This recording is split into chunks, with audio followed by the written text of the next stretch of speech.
You know, it is Pride weekend, and I am so exhausted. I went out last night and had a blast. Shout out to Trunks. It was like one of my favorite places in West Hollywood. It doesn't look from the outside what it gives you on the inside. They play the hits that stick like grits. They got the music videos to accompany it. The drinks, pack a punch for a nice price. So I just have to shout out Trunks because I have never had a bad time. I don't think I've ever had a bad time in Trunks. And it's a little bit of a safe haven for people of color who happen to be LGBT, because we know if I discussed West Hollywood, that would have to be a whole other video, especially the interpersonal politics of West Hollywood. So shout out to Trunks.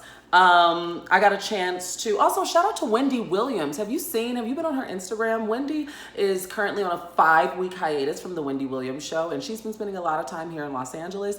She was spotted in West Hollywood leaving Craig's. I think yesterday she was with the Kardashians. Like, she posted something with Kim and was with Chris. So shout out to Wendy living her life.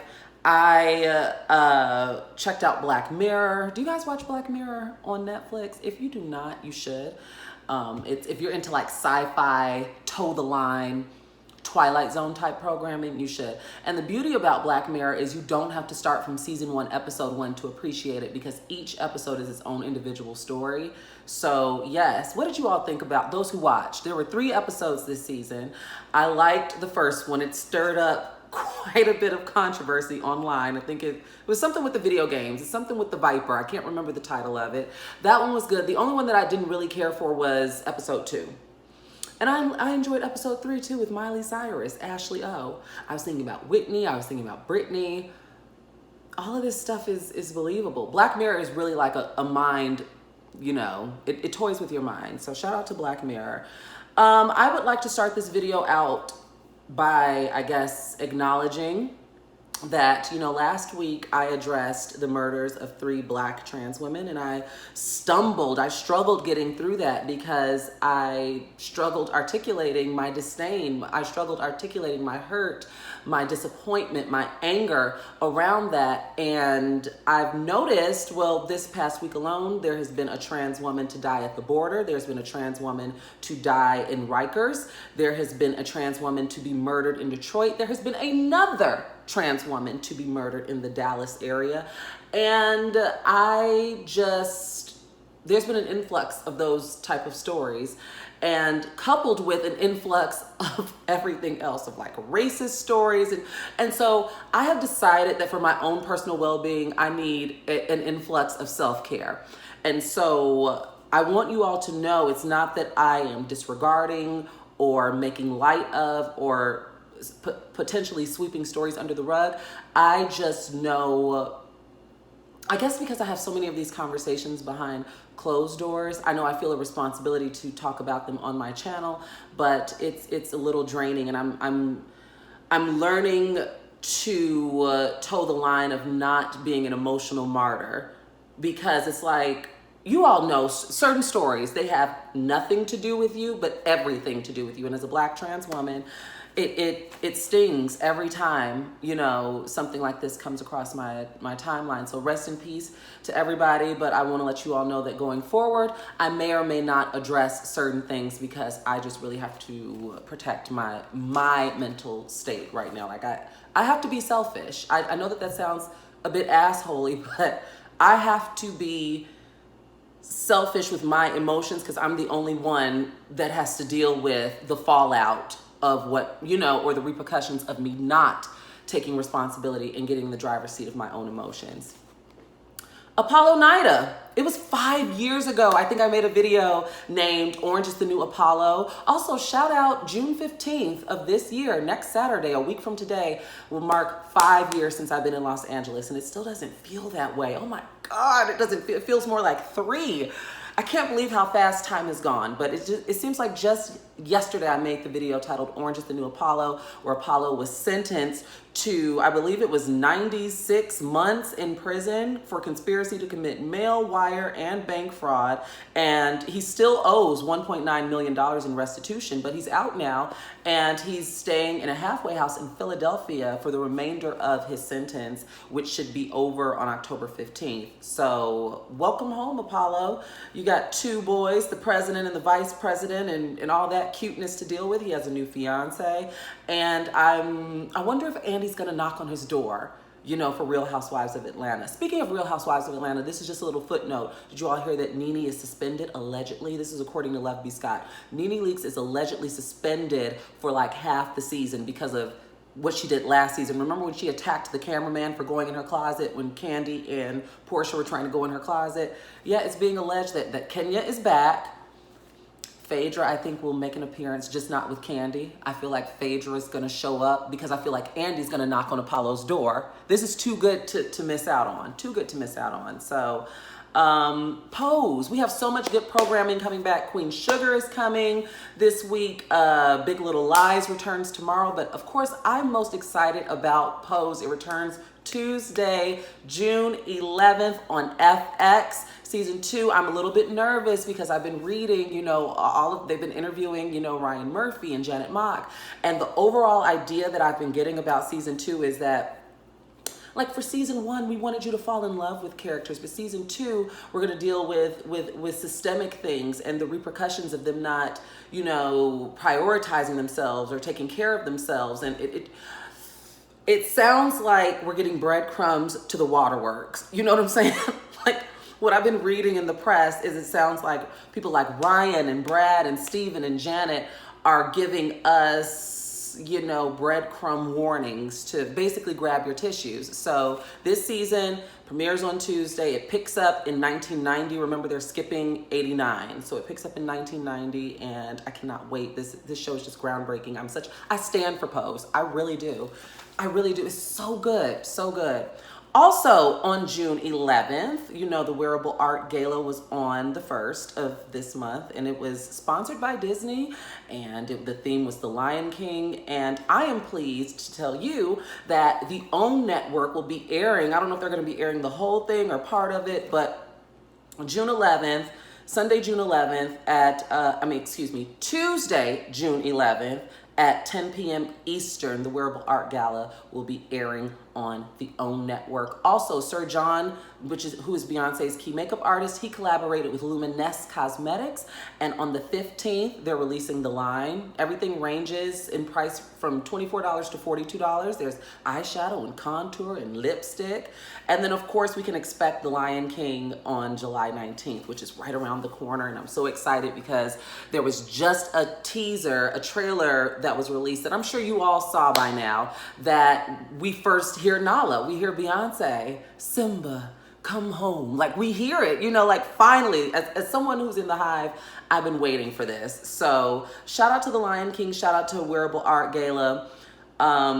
Did you all hear about Linda Fairstein? Now, I talked to you about When They See Us last week, right? And so Linda Fairstein is the woman who was played by Felicity Huffman, who kind of led the charge in orchestrating getting these coerced confessions out of the Central Park, or excuse me, the exonerated five. And so let me tell you something. She is facing a backlash after, you know, you all saw it. You created a hashtag named Cancel Linda Fairstein, and she has been dropped from her publisher, Penguin, which is named Penguin Random House.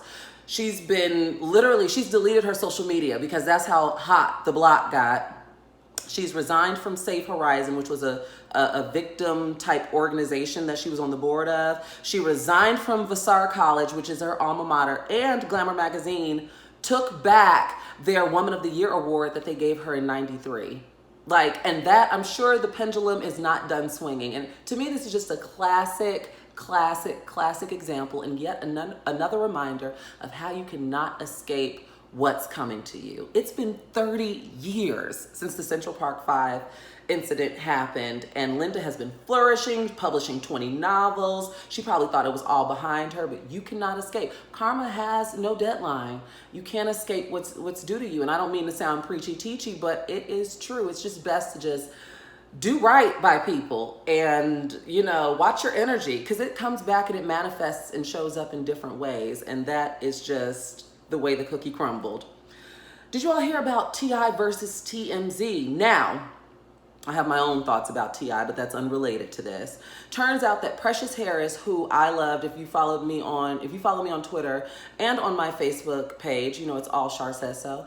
When Precious died, I was very distraught by that, because Precious was one of my favorite people on that Family Hustle show. And I'm not someone who tuned into Family Hustle weekly, but it was easy watching. Like if it were on, I wouldn't change the channel type thing. Like if I caught it, I'd watch it. And so initially it was reported that Precious had like hit a pole and her body went in shock and she had an asthma attack, you know, like she was driving, hit a pole, her body went in shock, had an asthma attack, and that is how she perished. But TMZ released her medical reports, which I will not be repeating on my channel, because just know it has something to do with drugs. And if you want to find it, you can. There are other people and outlets that have picked it up, and I even shared it on some of my social media when it first dropped, because I was conflicted as a journalist. Where do you toe the line? What's fair? I want to hear from you all, the public. What do you think is fair? What do you think is off limits to report and for people to know? But T.I. was not happy. Here's a bit of what he had to say on Instagram Live. TMZ and Harvey, y'all been profiting off of people's pain. You dig what I'm saying? Y'all been profiting off of people's pain. All right? People die, people around them, the families who grieving, you know what I'm saying? Y'all putting information out there that really disrupts their grieving process. You understand? But see, for the most part, what we do is we look the other way. You know why? Because those people are celebrities. And nobody feels sorry for celebrities. They're rich. They live the life that they want. They live a way that nobody else can live. Why should we feel sorry for them? Yeah, I get that. So whenever you say something about me, you dig what I'm saying? I don't even really, man, you know, I just go cry in a bag of money. You know what I'm saying? That's my strategy. But this is my family. And I totally agree with him as far as, you know, it's one thing to talk about me, but when you talk about my family, now I'm ready to fight. Like, I'm that kind of girl. Are you that kind of person? It's unfortunate what happened. I know that the family's still grieving. Personally, because Precious was not a celebrity, I'm like, why would they report this?